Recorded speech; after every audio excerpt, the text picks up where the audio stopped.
From Beijing to New York, Jerusalem to Washington, and from Doha to Riyadh, the world is echoing a single message: a two-state solution for Israel and Palestine. Secretary of State Antony Blinken is back in the region this evening, unveiling a 5-point plan to ensure Palestinian statehood after the war is over. That's tonight's on Narativ.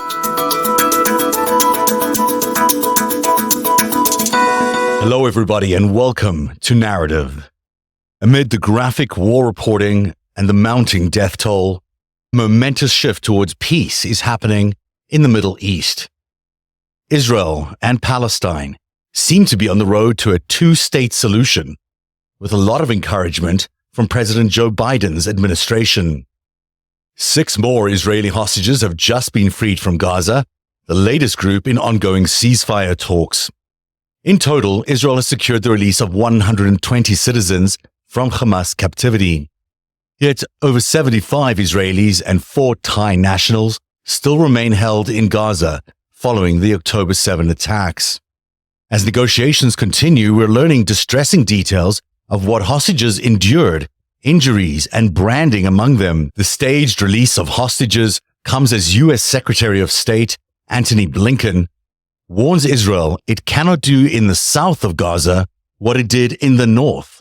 Blinken is encouraging both sides to prevent further violence, although he says that Israel cannot resume its ground invasion unless safe zones are established. I'm joined tonight by Rick Petree, an international investment banker and Council of Foreign Relations member. He's got tremendous expertise in the region and will discuss the latest on the hostage releases, ceasefire talks, and prospects for peace between Israel and Palestine. We've now had 8 additional hostages in the process of being handed over to Israel in what was another successful day in the prisoner swap. What's your take on how things have gone since the hostage exchange deal was announced last week until now? I'm relieved, and I share in the joy of all of the families who are now receiving their loved ones back. And I just hope that as many, if not all, of the people who have been taken and who remain in Gaza will get out. And the sort of uber optimistic hope would be that the break in the rhythm of the Israeli campaign in the northern Gaza that has been achieved through this ceasefire and the hostage release can somehow be maintained, and that in that quiet period, some fruitful talks can at least begin as to what the way forward is here in the region. Yeah, of course, we are hearing that 2 of the hostages will not be coming home. They're now believed dead, although we're not quite sure that they died on the way there or how those deaths happened, but they've added to the death toll. And we're also hearing very horrific accounts of the hostage, the way they were treated inside those tunnels. There was one incident where one of the hostages had an injury to her arm, and she was treated by a vet who they had to look after her. She's very pale and weak after all of that. She's deeply traumatized. There's also the branding of some of the hostages. You buy motorcycle exhaust parts that they use to brand the hostages so they would be able to identify them on the way. Personally, in terms of my own intake of those kinds of stories about mistreatment, I'm cautious about coming to a firm view as to what may or may not have happened, simply because I'm well aware, as I'm sure you are and everyone else is, that there's a great potential here for disinformation on both sides. So I think eventually the true state of affairs or the true facts will emerge, and we'll all be able to form our views at that point. But we see kumbaya kind of videos of handshaking and embracing between captors and captives as they climb into their Red Cross vans to be taken out. Those kinds of things also I don't credit or give any great weight to at this point. There may be later some stories told by some of the hostages that they were well treated. Then people will start to talk about Stockholm syndrome and all that kind of thing. We're just still very close to it all, and I think it's too early to form any real view as to what the care and treatment of these captives has been. Indeed, that's a very good point of caution there. And also, it's worth noting that the handover has been going well on both sides. But we look at the images we just looked at are from the Israelis returning to their side, and also there's Palestinian prisoners that are being returned to Gaza and to Ramallah. And they seem to be they're being welcomed as well by their families. We have to remember there's families on both sides. And on each side, there's obvious joy at the return of their family members. And it's something very maybe necessary in the Israeli-Middle East peace process that this sort of happens, that we see this day by day sort of exchange of prisoners. Maybe that's just one of the necessary steps on the way to peace.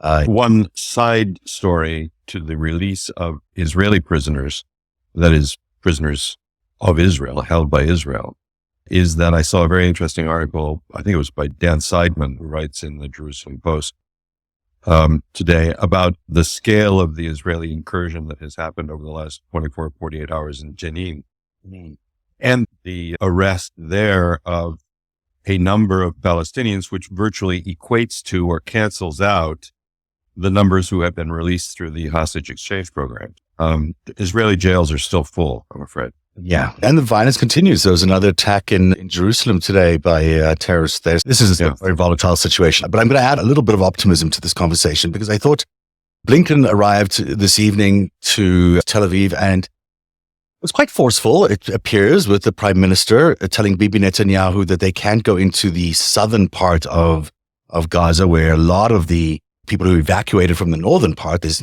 2 million people in the southern part. And he basically has told Bibi Netanyahu that they cannot be as thorough, as, I don't know if that's the right word, as murderous as they have been in the north. I think they've had 15,000 casualties so far, which is just, that can't be repeated in the south, obviously. It can't continue. The entire world is condemning that kind of activity. And it's also just terrifying Jews around the world, because it's building up for all these anti-Semitic attacks that are happening and all this anti-Semitic sentiment that is happening. Blinken's probably going at this from both perspectives there. It's a question to me whether Bibi Netanyahu will listen to him. Do you think he will? No, it's a very big question. First of all, my personal view is that Bibi will not survive in power once the fighting is finished. I don't know exactly by what means he will be toppled, but I don't think that over the next months and years that I think we're now facing in terms of the diplomatic and political processes that are required to put in place finally a just and lasting peace. I don't think that Bibi is going to be the chief interlocutor for all of the international parties who are concerned, including not least the U.S. But to your question directly, I don't think that Bibi will be very sympathetic to the message being sent by Blinken.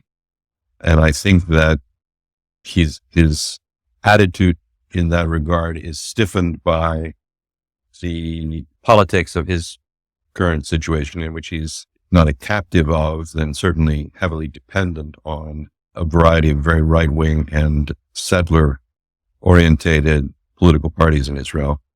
The Smotrich serving as finance minister at the moment, Ben Gvir in some national security or defense position, which is a little vaguely defined.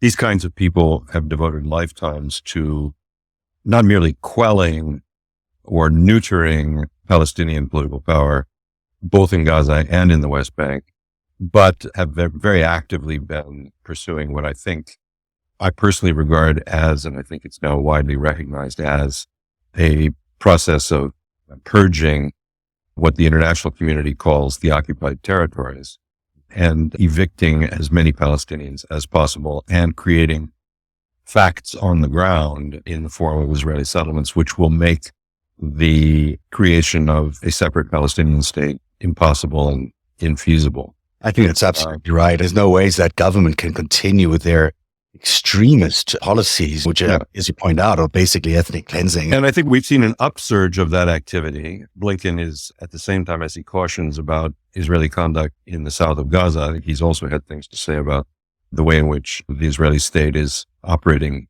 in the West Bank. It's not unreasonable to suppose that it might be in the interests of the Smotriches and the Ben Gvirs to push the Palestinians in the West Bank into such a tight corner and to wield the hammer so heavily that there'll be some pushback, there'll be some reaction, it'll be a kind of provocation. And that might then open the doors to even further Israeli action in the West Bank.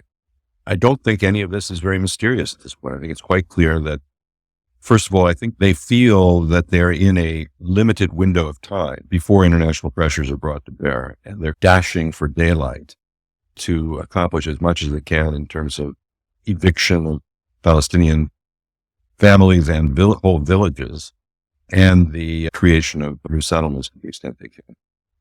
The key point there was that Bibi cannot continue. It looks like the polling numbers that he's performing under right now don't indicate much broad support anymore, and none of the partners want to dance with him anymore, and he certainly can't continue with that coalition government. It's interesting to hear you say that. You don't see Bibi continuing. Now, Blinken arrived this evening and made a speech which I thought was more profound than people have been saying. In fact, maybe because people haven't yet picked up on it, but it is, in my opinion, he's laid out a sort of a 5-point plan here towards a two-state solution, which is another thing we've been hearing a lot of in the last few days. Two-state solutions from the Chinese, that's certainly what they said they were supporting. The UAE is now out in favor, saying two-state solution is the only solution that exists. We're seeing a lot of, that's a term which, as you and I both know, has not been used very much recently in Israel, is now back in vogue. And here is Blinken's 5-point plan. He didn't call it that 5-point plan, but this is what it reads like. Israel must improve the lives of Palestinians in the West Bank and Gaza in immediate, tangible ways. A lot of the onus there in Israel. Palestinians must have a credible path towards statehood. And the wording there actually said, that Israel must provide the Palestinians with a credible path towards statehood. The U.S. has suggested practical steps, although it doesn't indicate what they are, that can be taken towards this end. And then number 4, which is quite a big ask here, is that a revitalized Palestinian Authority, that's basically the West Bank Palestinian government, will govern both the West Bank and the Gaza. And number 5, that Ramallah, that same government, must reform itself, limit corruption or end corruption, and promote a free press. Those become far more democratic, informed than they have been. First of all, Blinken, these 5 points and Blinken's whole address this evening is really only an attempt to put meat on the bones of something which Biden himself has said in the last 48 hours, which is a clear and unequivocal positioning of the United States in favor of a two-state solution. Now, as to Blinken's specific points, the one that gives me the most pause, not as to the good faith or spirit in which it's articulated, but as to its practicability, is number 4. Mm. And I think it's true to say, and I've heard certainly a representative sample of resident Palestinians saying this, that the Palestinian Authority is widely viewed among Palestinians as having collaborated with Israel. And therefore, the legitimacy of as the focus of everyone's attention in trying to put in place the rudiments of a sustainable Palestinian government, whether the Palestinian Authority will command the respect and loyalty of the broad mass of Palestinians, is something about which I think at least there is a question mark. The big quandary that we all face as we set out on the road to a two-state solution is how and around whom will Palestinians find a government and leaders who aren't tainted by the past, who aren't enormously corrupt in a variety of ways, and who have genuinely the public welfare at heart in terms of what they want to do with the power they're given. Yeah, that is, of course, the biggest question. And what happens to Hamas? They've got to agree to this. They've got to walk away from this somehow and be made whole, however they would be made whole, I don't know. But they would view themselves as the legitimate government of Gaza and would certainly be as equally interested in running the Palestinian Authority if they could too. You have to convince them to walk away. And maybe that's been baked into this deal. I don't know. But that's probably that's a difficult conversation. Of course, the other difficult one is that some of the potential leaders in the new Palestinian Authority or the revitalized Palestinian Authority are in Israeli jails. Something which I expect to be floated, and I would regret it, is if in order to find leaders not tainted by the past, etc., there's the sort of search for impressive Western-oriented Palestinians sourced in Washington, D.C., London, Right. etc., as we did in trying to construct a post-Saddam. That's a knee-jerk reaction, is all the guys on the ground are dirty or incompetent or mistrusted by their people. So we need to parachute in some squad of guys who have been hanging out in think tanks in Washington, D.C. And that's unworkable, and it's just not legitimate.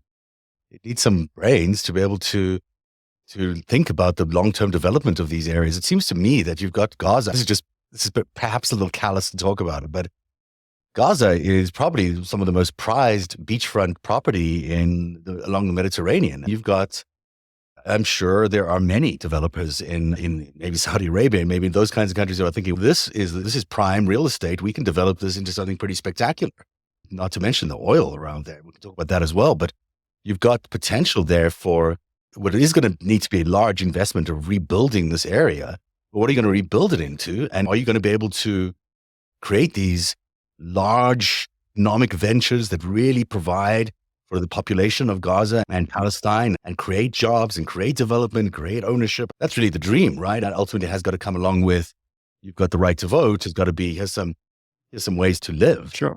That kind of big thinking that maybe only comes from Saudi Arabia, maybe Dubai, those kinds of like broad, different ways of approaching things. Maybe that could be really interesting in this regard.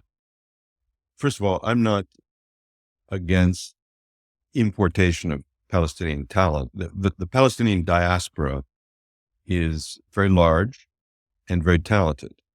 If you move in financial and banking and accounting and legal circles throughout the Middle East, you are almost inevitably dealing at senior levels now with very talented Palestinians. Yeah. So there clearly is a brain bank to be tapped. I'm simply saying that the tapping of that talent has to somehow come organically from within the Palestinian people rather than being imposed sort of Sykes-Picot style from the seventh floor of the State Department. Absolutely. Yeah, that's very astute. That would be colonialism all over again. That's exactly what you want to avoid. So, And we unfortunately, we have a recent history of having done that. let's talk a little bit about the oil, because that is an opportunity for everybody. And as I look at I think it was the energy secretary who was parachuted into Gaza last week of all times to talk about the energy deals and talk about Gaza's incredible oil supply. But there's also this other pipeline that's being developed from Eilat to Ashkelon. I'm sure more about this than I do, but it seems to me like that pipeline, which is meant to distribute oil from Saudi Arabia and the UAE all the way through to Europe, basically, and even Russia and Turkey, that pipeline is going to need to run through potentially Gaza, potentially. First of all, the particular pipeline you're talking about, which is jointly owned by the company itself, is called EAPC. The E is for Eilat and the A is for Ashkelon. These are the two terminus points. Ashkelon on the Mediterranean, Eilat in the Red Sea, and the PC is pipeline company. So E is now controlled by the Israeli government. The pipeline exists, and it was built jointly between the Israeli government and the Iranian government in the 1960s. And it was a means of Iran exporting its oil to Europe through Ashkelon. And even after the Shah fell, Israel surreptitiously and with a great deal of secrecy continued to allow Iranian oil to flow. And it was, among other things, one of the means used by, what was the guy's name? The founder of Glencore, Mark Ritchie. He was eventually indicted for sanction busting against the Iranian regime. And he was doing the sanction busting in part through that pipeline. Now, with the levying of sanctions on Russia after the invasion of Ukraine, this has all come into a new focus because quite a number of ships which have exited the Bosphorus and transited the Eastern Mediterranean with cargoes of oil destined for Asia, particularly India, have discharged their cargoes at Ashkelon and it has come out through the other end of the pipeline at Eilat. Oh, really? And it's interesting because it's a fairly hot issue. It's a live wire in Israel, not for political reasons, but for environmental reasons. Oh, interesting. There are environmentalist groups camped out in tents with long-range cameras, etc., trained constantly on the port at Eilat, and they are identifying through global data sites, etc., the ships which have all turned off their transponders and they're sailing under no flag. But these Israeli environmental groups are tracking their cargoes because there is a Israeli government limit on the volumes of oil that are allowed annually to pass through that pipe.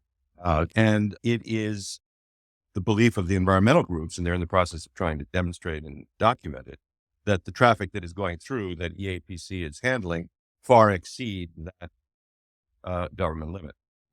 Now, another aspect of this is that there was an agreement signed in 2020, I think, between the UAE and Israel, which envisioned the use of that pipeline by the UAE to begin exporting some of its gas rather than oil in the UAE case. At last I read about it, that's what I thought they were going to do. And because of everything that's now happened in Gaza, that's all been shoved to the side, and that was obviously part of the Abraham Accords. It was one of the things that the UAE was going to get out of the Abraham Accord deal, was the ability to use that infrastructure. I think a more interesting issue around the question you pose is what role do energy resources play in this big drama in the region? People know that 10 or more years ago, a very large series of gas fields were discovered offshore Israel, which collectively go by the name Leviathan. And at more or less the same time, gas was discovered offshore Gaza. And there are agreements in place between Israel and the Palestinian Authority, not Hamas, with respect to the maritime boundaries or the jurisdiction of the Gazan waters, which encompass a very large proportion of the gas which Israel is desperate to tap.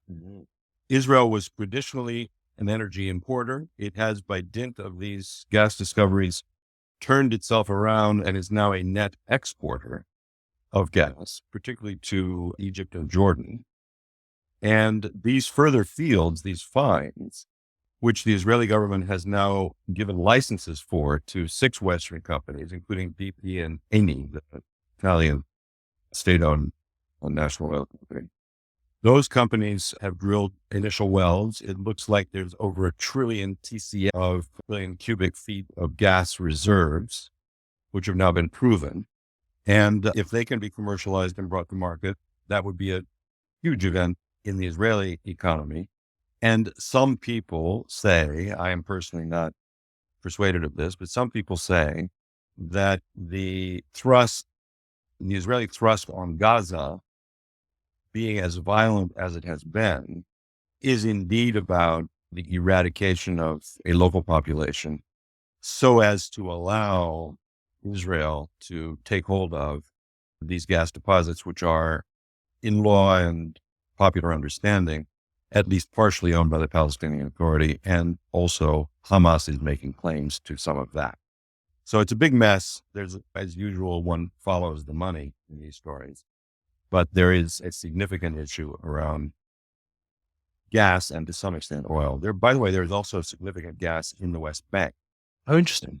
That kind of infusion into the economy, both Israel and Gaza and the West Bank, that sounds like a boon for everybody. This is probably enough to go around for a lot of people there and the lives of them.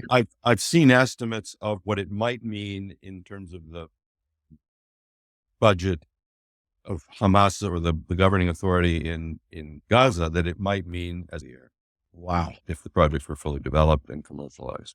Wow. And that's not including the pipeline. There's still a pipeline on top of that, right? Presumably that's additional money.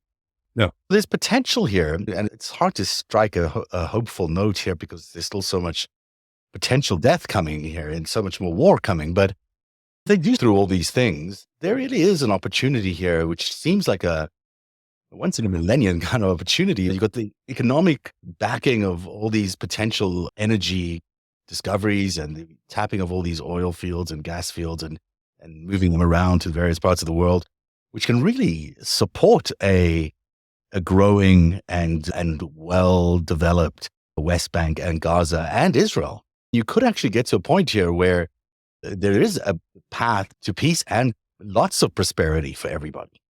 Yeah. And as dynamic and fluid as the situation is in the Middle East, we've also got this ongoing drama in Ukraine. Mm-hmm. And that impacts this whole energy-related equation around Israel, Gaza, West Bank, etc., in as much as it has forced the EU to dramatically revise all of its energy supply chain thinking.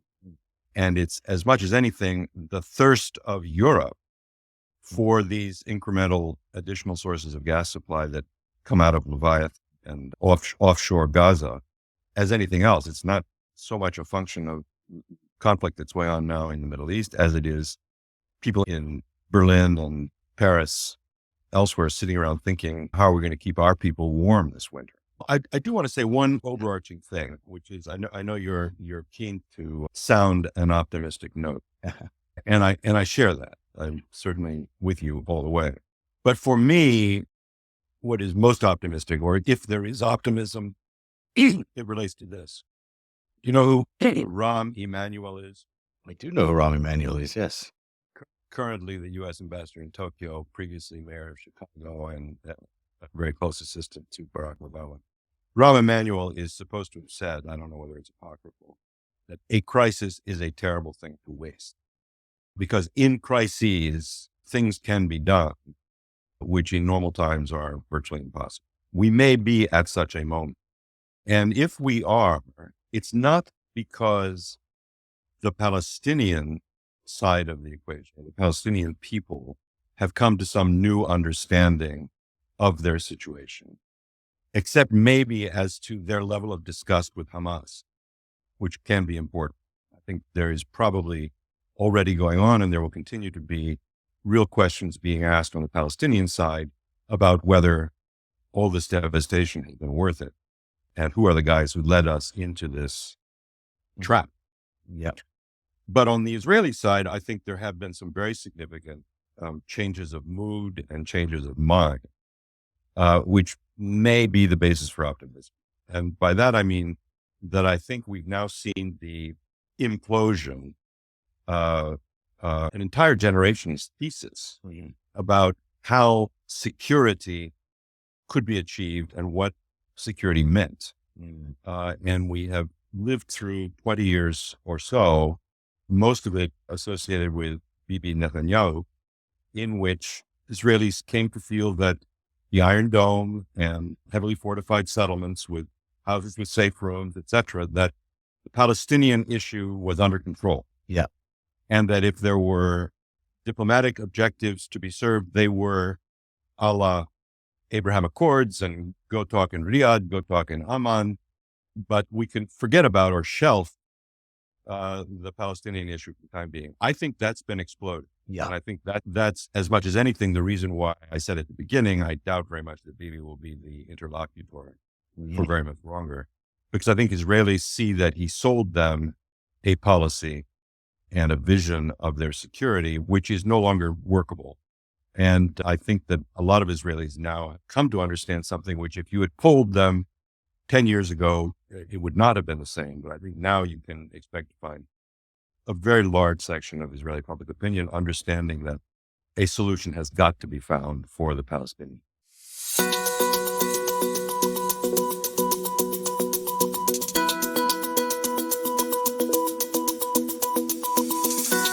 I hope you enjoyed my conversation with Rick Petree as much as I did. And there is, in fact, a lot more to that conversation. And we're reserving that stuff for our premium subscribers who can subscribe at Patreon, Substack, and YouTube. So if you're a paying member at Patreon, Substack, or YouTube, you get access to that content, and we should have it up in the next couple of days. If you're not a member, you should be. It's the only way we get to provide this kind of content to you, which is really fact-based, thoughtful, deep, nuanced content that really matters. It's only because of our funders. It's only because of our patrons and our members. We really need your help. So please go over to Substack, Patreon, or YouTube and become a member of our premium channel. Every minute of Narative's reporting, every story that we break is made possible by our patrons. You too can become a patron by joining at patreon.com/narrative. Narrative, where truth lives.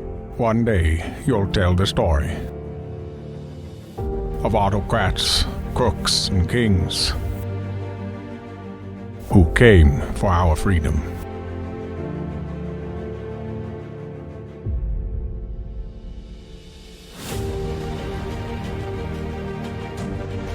A story of citizens who stood up to tyranny and won.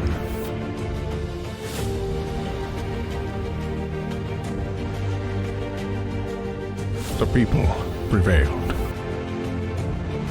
and renewed an old vow to a more perfect union.